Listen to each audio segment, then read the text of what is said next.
चुनाव आयोग का बड़ा ऐलान है, यानी जल्द ही चुनाव आयोग मध्य प्रदेश में होने वाली 27 सीटों पर यहां पर चुनाव होने का ऐलान कर सकता है। ऐसे में सवाल यह उठता है कि आखिर 27 सीटों पर किसकी जीत होगी और सट्टा बाजार ने क्या आंकड़े इन 27 सीटों पर रखे हैं। तो बीजेपी और कांग्रेस ने अपनी अपनी तैयारी पूरी कर ली, लेकिन सोशल मीडिया हो या फिर अन्य कैंपेन के जरिए फिलहाल जो है चुनावी प्रचार होंगे। लेकिन इस बार किस प्रकार से चुनावी प्रचार होंगे और किस प्रकार के वादे यहां पर देखने को मिल सकते हैं। देखिए, मध्य प्रदेश में दोनों ही पार्टियां यहां पर चुनावी प्रचार में जुट चुके हैं। तो बीजेपी और कह सकते हैं अन्य जो बड़े नेता हैं वो भी अपने अपने यहां पर कह सकते हैं क्षेत्र में काम करना शुरू कर चुके हैं। 27 सीटों पर चुनाव होगा, जिसमें सबसे बड़ा क्षेत्र माना जा रहा है ग्वालियर चंबल, जो कि ज्योतिरादित्य सिंधिया का गढ़ माना जाता है। लेकिन यहां पर बसपा का भी काफी प्रभाव है, क्योंकि ये वो क्षेत्र है जो कि उत्तर प्रदेश से जुड़ा हुआ है और यहां पर कह सकते हैं 16 सीटों पर जाती है जो समीकरण है वो कहीं ना कहीं बहुजन समाज पार्टी के हक में जा सकता है। ऐसे में सवाल यह है, आखिर यहां से कुछ सीट अगर बसपा निकाल लेती है तो फिर क्या कुछ आंकड़े मध्य प्रदेश की 27 सीटों पर होने वाला है। इससे पहले 24 सीटों पर चुनाव के लिए जो आंकड़े थे उसमें कुछ नया आंकड़ा था, लेकिन अब लगातार जो है 3 और विधायकों ने यहां पर कांग्रेस का हाथ छोड़ दिया है और बीजेपी ज्वाइन कर लिए। लेकिन क्या कुछ कहता है मध्य प्रदेश के लिए सट्टा बाजार के ताजा आंकड़े, 27 सीटों पर क्या कुछ होने वाला है। लेकिन इससे पहले जानकारी यह मिली है कि अब 27 सीटों के लिए बीजेपी नया घोषणा पत्र जारी कर सकती है, यानी 27 सीट और 27 घोषणा पत्र, क्योंकि ये मध्य प्रदेश है, यानी 230 सीटों पर चुनाव नहीं है, बल्कि कह सकते हैं कि ये जो चुनाव है वो कह सकते हैं सरकार बचाने का चुनाव है। ऐसे में दोनों ही बड़े दल अपनी अपनी छवि को बचाए रखने के लिए, जहां यहां पर कमलनाथ दावा कर रहे हैं कि ये जल्द उनकी वापसी होगी। इसके अलावा बीजेपी का दावा है कि वो यहां पर सभी 27 सीट हासिल करेगी। लेकिन इससे पहले अगर आंकड़े दिखाएं, 2018 में जो 22 सीटों पर यहां पर कह सकते हैं कि उम्मीदवार बीजेपी ने उतारे थे वो यहां से हार चुके थे, कांग्रेस के उम्मीदवार यहां से जीते थे। लेकिन अब 25 सीट यहां पर हो चुकी है और 25 सीटों पर ऐसे उम्मीदवार बीजेपी में आ गए हैं और इसके बाद 25 वो कैंडिडेट जो बीजेपी यहां से बड़े उम्मीदवार माने जाते हैं उनको बनाने का बड़ा यहां पर संकट अब शिवराज सरकार के सामने होगा। इसके साथ ही उस वक्त टिकट न मिलने से नाराज कई ऐसे उम्मीदवार थे, यानी बीजेपी को जमकर नुकसान यहां पर दिखाई दे रहा है, ऐसा लोगों का मानना है। यानी 2 धड़ में सीटों पर भाजपा बढ़ सकती है, एक सिंधिया गुट तो एक बीजेपी गुट जो पहले से यहां पर चुनाव लड़ता आ रहा है। लेकिन मध्य प्रदेश में चुनावी विश्लेषण हो या फिर दल बदल जो नेता रहते हैं उनके लिए क्या कुछ आंकड़े मध्य प्रदेश या इससे पहले जो चुनाव हुए हैं उनके लिए क्या आंकड़े बने थे। देखिए, हरियाणा में अगर बात करें तो 14 में से 10 यहां पर कह सकते दल बदल नेताओं को हार का सामना करना पड़ा था। इसके अलावा झारखंड में 17 में से 10 को जो हार का सामना करना पड़ा था, केवल 7 को जीत मिली। दिल्ली में 5 में से सिर्फ 1 को ही जीत मिली, जबकि 4 को यहां पर हार का सामना करना पड़ा। ऐसे में सवाल यह है कि आखिर 25 जो कांग्रेस से बीजेपी में दल बदल नेता आए हैं, क्या उन पर कुछ बड़ा यहां पर कह सकते हैं कि जनता बड़ा निर्णय लेगी। मध्य प्रदेश की अगर बात करें तो विधानसभा की कुल सीट 230 आती हैं, लेकिन स्पष्ट बहुमत 116 सीटों पर बनता है।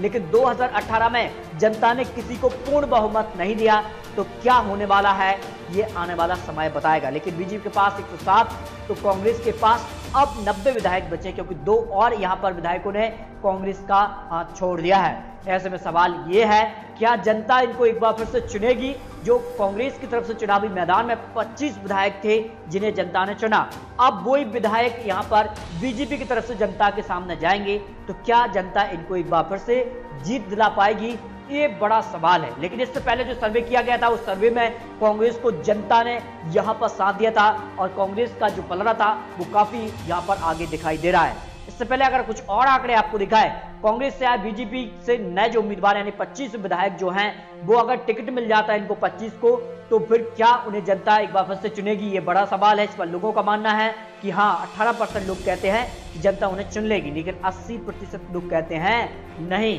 क्योंकि जनता ने उन्हें पहले कांग्रेस की तरफ से जिताया अब वही कैंडिडेट बीजेपी से आते हैं तो फिर यहां पर कह सकते हैं बड़ा उलटफेर देखने को मिल सकता है मध्य प्रदेश की ये 27 सीटों के लिए। इसके अलावा कुछ और आंकड़े इससे पहले जो मध्य प्रदेश के लिए कि 50% लोग मानते हैं कि पहले जैसा जनादेश मिल सकता है, जबकि 49% मानते हैं कि पहले जैसा अब भरोसा नहीं रहा है।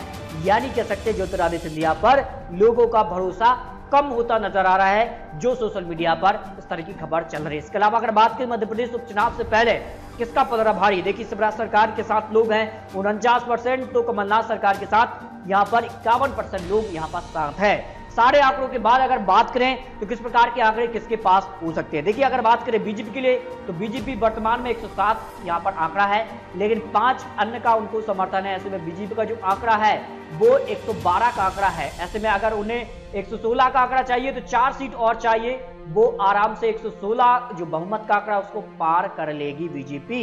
लेकिन यहां पर अगर बात करें तो बीजेपी से जो अन्य का समर्थन है अगर वो हट जाता है तो फिर बीजेपी को यहां पर 107 में यहां पर कह सकते हैं 9 विधायक और चाहिए, यानी 27 सीटों में जो चुनाव होना है उनमें से बीजेपी को 9 सीट और चाहिए। बीजेपी सरकार आसानी से अपने दम पर बना सकती है। लेकिन खबर इस तरह की भी है कि कुछ विधायक बीजेपी से भी नाराज है। अगर उनका इस्तीफा हो जाता है चुनाव से पहले तो बीजेपी को भी बड़ा झटका हो सकता है, ऐसा लोगों का मानना है। इसके अलावा अगर कांग्रेस की अगर बात करें तो कांग्रेस का जो आंकड़ा है वो अब 90 से भी कम हो चुका है, क्योंकि हाल ही में एक और यहां पर विधायक ने इस्तीफा दिया है, जो नारायण पटेल उन्होंने इस्तीफा दिया। इसके बाद कांग्रेस का जो आंकड़ा बचता है वो 89 बचता है।